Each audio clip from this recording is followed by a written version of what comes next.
So today's VW problem, I got home and I smelled a little bit of coolant and I looked under it and I have this little spot right here, and I've already figured out where it's leaking from, and that would be this fitting right here. If you put your fingers on the bottom of it, a little leaky there. But the problem is, if you squeeze these hoses right now, very high pressure. So that could probably mean two things. One, the thermostat's bad, and we've already replaced that, or it's the head gasket and there's going to be coolant probably in our oil. Alright, we're still good on the oil. And then I was thinking it could be the coolant cap, because the bottom of the coolant cap has a plug in it, and sometimes that stays stuck in my bottle. But I had to wait for the car to cool off. I don't know if it's cool yet, but we're going to try.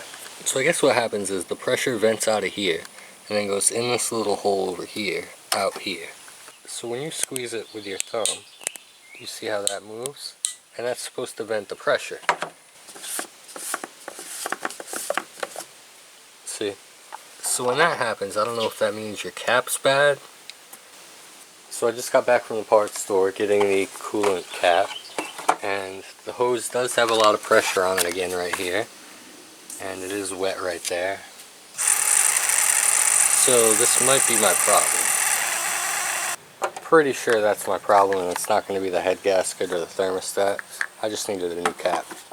So I made it back after driving it with the new coolant cap, and that has not fixed my problem.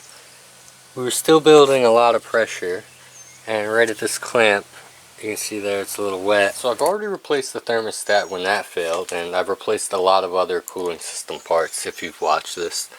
Already replaced the cooling pipe with an aluminum one. We replaced the coolant flange with a new one, those gaskets, all that stuff. And this is the factory thermostat, and right here it has a jiggle pin. Now the one I put in it does not have a jiggle pin. So I ordered another thermostat with a jiggle pin, and when that gets here we'll pull the old one out, put that one in, and see if that fixes our problem. So right now I'm in here working on coolant stuff, and I just happened to look down, and this clamp here was rubbing on my battery. So you can always notice stuff when you're looking at your car, and that eventually would have just wore through and ruined the battery. So, alright, so I twisted that clamp up and that solves that problem. So one thing fixed, but during that process we lost an earbud down there.